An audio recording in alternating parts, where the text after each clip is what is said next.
Hello दोस्तों, हमारे YouTube channel success life में आप सबका स्वागत है। आज मैं आप लोगों को बताने वाली हूँ कि सावन के महीने में शिवलिंग पर क्या चढ़ाना चाहिए जिससे कि शिव भगवान यानी कि भोलेनाथ भी खुश हो जाए और आपकी सारी मनोकामनाएं पूर्ण हो जाए। इस समय सावन का पावन माह चल रहा है। सावन के माह में भगवान शंकर की पूजा का विशेष महत्व होता है। सावन का महीना शिव जी को समर्पित होता है। इस माह में शिव जी की पूजा अर्चना करने से शुभ फल की प्राप्ति होती है। दोस्तों, इस समय सावन का पावन माह चल रहा है। सावन के माह में भगवान शंकर की पूजा का विशेष महत्व होता है। सावन का महीना शिव जी को समर्पित होता है। इस माह में शिव जी की पूजा अर्चना से करने से शुभ फल की प्राप्ति होती है। धार्मिक मान्यताओं के अनुसार शिवलिंग पर कुछ चीज़ें चढ़ाने से शिव जी प्रसन्न हो जाते हैं और वो कुछ चीज़ें जो है आज की इस वीडियो में हम आपको बताएंगे। तो ये ज़रूर देखें कि क्या क्या शिवलिंग पे चढ़ाना चाहिए। दोस्तों चलिए बताते हैं आपको, तो वीडियो को अंत तक ज़रूर देखें। सबसे पहले है कि जल। शिव जी को प्रसन्न करने का सबसे आसान उपाय है शिवलिंग पर जल चढ़ाना। शिव जी को प्रसन्न करने के लिए ओम नमः शिवाय का जाप करते हुए शिवलिंग पर जल अर्पित करने चाहिए। धार्मिक मान्यताओं के अनुसार शिवलिंग पर जल अर्पित करने से चित्त शांत होता है। शिवलिंग पर दूध चढ़ाने से भी शिव जी प्रसन्न होते हैं। धार्मिक मान्यताओं के अनुसार शिवलिंग पर दूध अर्पित करने से व्यक्ति सदैव स्वस्थ और रोग मुक्त रहते हैं। शिवलिंग पर चीनी चढ़ाना भी शुभ माना जाता है। ऐसा करने से शिव जी प्रसन्न होते हैं। धार्मिक मान्यताओं के अनुसार शिवलिंग पर चीनी अर्पित करने से घर में कभी भी यश, वैभव और कीर्ति की कमी नहीं होती है। शिवलिंग पर केसर अर्पित करने से भी भगवान शिव की विशेष कृपा प्राप्त होती है। धार्मिक मान्यताओं के अनुसार लाल केसर से शिव जी की तिलक करने से जीवन में सौम्यता आती है और मांगलिक दोष समाप्त होते हैं। दोस्तों, शिवलिंग पर इत्र अर्पित करने से भगवान शिव प्रसन्न होते हैं। धार्मिक मान्यताओं के अनुसार शिवलिंग पर इत्र अर्पित करने से मन की शुद्धि होती है और तामसी प्रवृत्तियों से मुक्ति हो जाती है। शिवलिंग पर दही भी अर्पित करना चाहिए। धार्मिक मान्यताओं के अनुसार ऐसा करने से व्यक्ति परिपक्व बनता है और जीवन में स्थिरता आती है। शिवलिंग पर देसी घी अर्पित करने से शिव जी की कृपा प्राप्त होती है। धार्मिक मान्यताओं के अनुसार शिवलिंग का घी से अभिषेक करने से व्यक्ति बलवान बनता है। शिवलिंग पर चंदन अवश्य लगाएं। धार्मिक मान्यताओं के अनुसार ऐसा करने से इंसान को आकर्षक रूप से मिलता है और जीवन में मान, सम्मान और ख्याति की कभी कमी नहीं होती है। धन का लाभ होता है। शिवलिंग पर शहद भी अर्पित करना चाहिए। धार्मिक मान्यताओं के अनुसार ऐसा करने से वाणी में मधुरता आती है और दिल में परोपकार की भावना जागती है। शिवलिंग पर भांग भी अर्पित करी जाती है। भगवान शिव को भांग अर्पित करना शुभ माना जाता है। आप शिव जी को प्रसन्न करने के लिए शिवलिंग पर रोज जल चढ़ाते हैं तो आपको जल चढ़ाने का सही तरीका जरूर जान लेना चाहिए। अगर सही तरीका नहीं मालूम है और गलत तरीके से आप जल चढ़ाते हैं शिवलिंग पे तो उसका फल आपको बुरा भुगतना पड़ सकता है। आपका घर भी बर्बाद हो सकता है। तो इसलिए जल चढ़ाने का सही तरीका आपको मालूम होना चाहिए। शास्त्रों में पूजा पाठ के कुछ विशेष नियम बनाए गए हैं।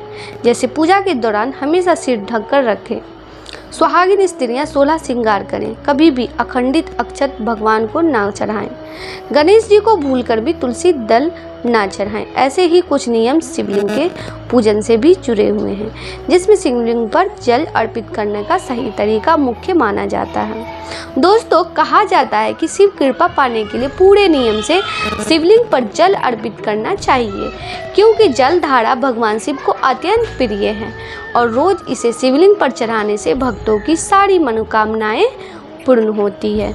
ऐसे ही कुछ नियमों के बारे में जानने के लिए हमने आपको ये वीडियो बनाई है ताकि आपको समझ में आ जाए कि शिवलिंग पर जल कैसे चढ़ाया जाता है। दोस्तों, शिवलिंग पर जल अर्पित करने के कुछ नियम बताए हैं जिन्हें आपको भी जान लेना चाहिए। सबसे पहले कि हमेशा जब शिवलिंग पर जल चढ़ाएं तो आपको ध्यान में रखना चाहिए कि कभी भी पूर्व दिशा की ओर मुंह करके जल ना चढ़ाएं।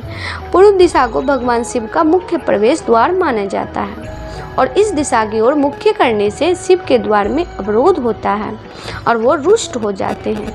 हमेशा उत्तर दिशा की ओर मुँह करके जल चढ़ाएं, क्योंकि उत्तर दिशा को शिव जी का वाया अंग माना जाता है, जो माता पार्वती को समर्पित है। इस दिशा की ओर मुँह करके जल अर्पित करने से भगवान शिव और माता पार्वती दोनों ही कृपा दृष्टि आप पर प्राप्त होती है। दोस्तों, शिवलिंग पर जल अर्पित करते समय सबसे ज़्यादा ध्यान में रखने वाली बात यह है कि आप किस पात्र से जल अर्पित कर रहे हैं। जल चढ़ाने के लिए सबसे अच्छे पात्र तांबे, चांदी और कांसे के माने जाते हैं। भूलकर भी स्टील के पात्र से शिवलिंग पर जल नहीं चढ़ाना चाहिए। दोस्तों, सबसे पात्र जो है सबसे अच्छा होता है तांबे का, इसलिए इसी पात्र से जल चढ़ाना उत्तम है। लेकिन भूलकर भी तांबे के पात्र से शिव जी को दूध न चढ़ाएं, क्योंकि तांबे में दूध विष के समान बन जाता है। कभी भी शिवलिंग पर तेजी से जल नहीं चढ़ाना चाहिए। शास्त्रों में भी बताया गया है कि शिव जी को जल का धार्यंतन प्रिय है, इसलिए जल चढ़ाते समय ध्यान रखें कि जल के पात्र से धार बनाते हुए धीरे से जल अर्पित करें। पतली जल धार शिवलिंग पर चढ़ाने से भगवान शिव की विशेष कृपा दृष्टि होती है। हमेशा शिवलिंग पर जल अर्पित करते समय ध्यान रखें कि बैठकर ही जल अर्पित करें। यहाँ तक कि रुद्र अभिषेक करते समय भी खड़े नहीं होना चाहिए। पुराणों के अनुसार खड़े होकर शिवलिंग पर जल चढ़ाने से यह शिव जी को समर्पित नहीं होता है और इसका पुण्य प्राप्त नहीं होता है। कभी भी शिवलिंग पर शंख से जल नहीं चढ़ाना चाहिए। ऐसा करने से शिव कृपा प्राप्त नहीं होती है। शिव पुराण के अनुसार शिव जी के शंखचूड़ नाम है दैत्य का वध किया था। ऐसा माना जाता है कि शंख उसी दैत्य के हड्डियों से बने होते हैं, इसलिए शिवलिंग पर शंख से जल नहीं चढ़ाना चाहिए।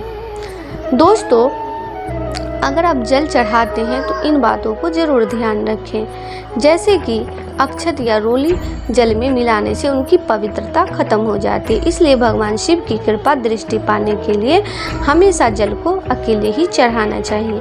अगर आप शिवलिंग पर जल अर्पित करते हैं तो भगवान शिव की कृपा पाने के लिए आपको यहाँ बताए सभी बातों का ध्यान भी रखना चाहिए। दोस्तों, ऐसा माना जाता है कि यह महीना देवताओं के भगवान महादेव को बहुत प्रिय होता है।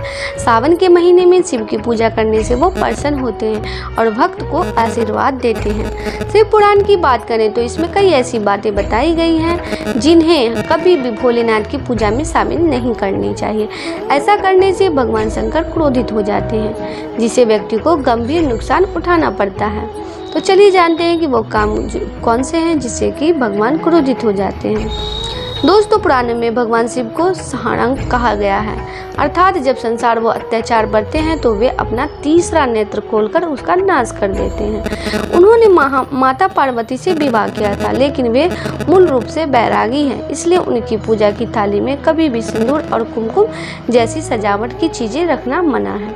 इसलिए पूजा की थाली में इन चीज़ों को शामिल नहीं करनी चाहिए। दोस्तों, धार्मिक शास्त्रों के अनुसार भगवान शिव ने अपने त्रिशूल से शंखचूड़ नामक राक्षस का वध किया था। ऐसा माना जाता है कि शंख की उत्पत्ति उनकी राख से हुई थी, इसलिए महादेव की पूजा के दौरान शंख बजाना वर्जित है और ना ही शंख से उनका जल अभिषेक किया जाता है।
मान्यता है कि सावन सोमवारी के व्रत से सभी मनोकामनाएं पूरी होती हैं। इस साल सावन की पहली सोमवारी का व्रत 10 जुलाई को रखा जाएगा।